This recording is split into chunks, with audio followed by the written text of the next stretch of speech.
It was widely reported that men had been celebrating the attack after recording the first plane strike. They were not Al-Qaeda, but they were detained. I grabbed my binoculars and I could see the towers from my window. And this is where I'm looking. And all of a sudden, down there, I see this van park. And I see 3 guys on top of the van. And I could see that they were like happy. You know, they didn't look shocked to me. You know, they didn't look shocked. There was a group of Israelis, some of whom later were revealed as Mossad assets, who were arrested after cheering and high-fiving and videotaping the crash of the airplanes into the World Trade Towers. Several other men were detained after a van full of explosives was stopped outside of Manhattan.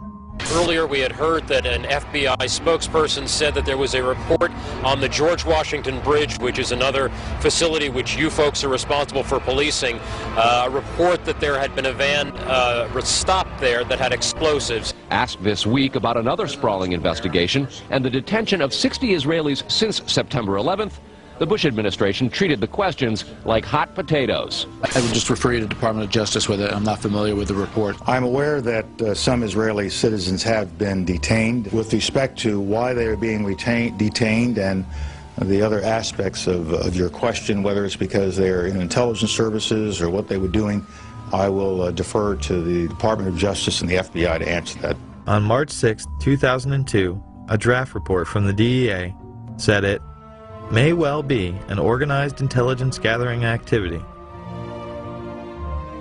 Despite all of this, all the Israelis were let go without any espionage charges being filed. Fox News anchors Brit Hume and Carl Cameron would do a 4-part investigation into these allegations in December of 2001 and yield stunning results. It has been more than 16 years since a civilian working for the Navy was charged with passing secrets to Israel. Jonathan Pollard pled guilty to conspiracy to commit espionage and is serving a life sentence. At first, Israeli leaders claimed Pollard was part of a rogue operation, but later took responsibility for his work. Now, Fox News has learned some U.S. investigators believe that there are Israelis again very much engaged in spying in and on the U.S. Since September 11th, more than 60 Israelis have been arrested or detained, either under the new Patriot anti-terrorism law or for immigration violations.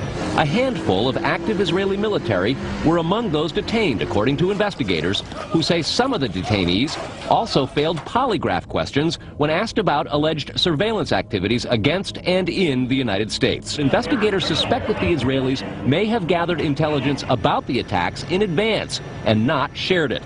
A highly placed investigator said there are, quote, tie-ins, but when asked for details, he flatly refused to describe them, saying, quote, evidence linking these Israelis to 911 is classified. I cannot tell you about evidence that has been gathered. It's classified information.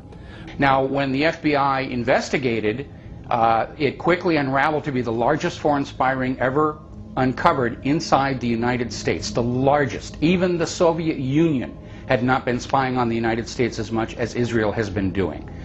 So the FBI started to round up these spies. They started to arrest them very quietly, and they were about halfway through this process of rounding up this spy ring when 9/11 happened. Numerous classified documents obtained by Fox News indicate that even prior to September 11th, as many as 140 other Israelis had been detained or arrested in a secretive and sprawling investigation into suspected espionage by Israelis in the United States. Investigators from numerous government agencies are part of a working group that's been compiling evidence since the mid-90s. These documents detail hundreds of incidents in cities and towns across the country that investigators say, quote, may well be an organized intelligence gathering activity. The first part of the investigation focuses on Israelis who say they are art students from the University of Jerusalem and Bezalel Academy. Documents say they, quote, targeted and penetrated military bases, the DEA, FBI, and dozens of other government facilities, and even secret offices and unlisted private homes of law enforcement and intelligence personnel. The majority of those questioned, quote, stated they served in military intelligence, electronic surveillance intercept, and or explosive ordnance units. Why would Israelis spy in and on the U.S.? A General Accounting Office investigation referred to Israel as Country A and said, quote, according to a U.S. intelligence agency, the government of Country A conducts the most aggressive espionage operation against the U.S. of any U.S. ally.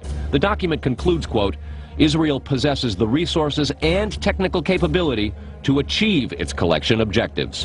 What about this question of advanced knowledge of what was going to happen on 9/11? How clear are investigators that some Israeli agents may have known something? Well, it's very explosive information, obviously, and there's a great deal of evidence that they say they have collected, none of it necessarily conclusive. It's more when they put it all together. A bigger question, they say, is how could they not have known? Almost a direct quote, Brett.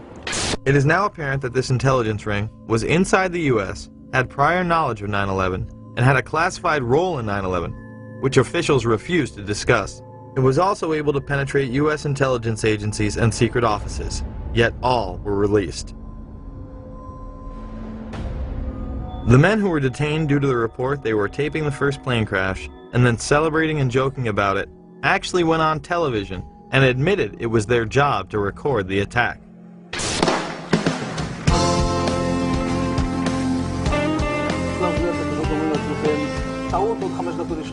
And at that point, we were taken for another round of questioning, this time related to our allegedly being members of Mossad.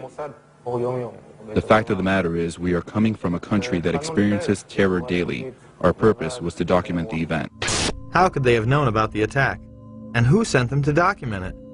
The evidence points to a large intelligence network inside the United States that had teams on the ground, such as the ones recording the attack, and electronic surveillance teams gathering information.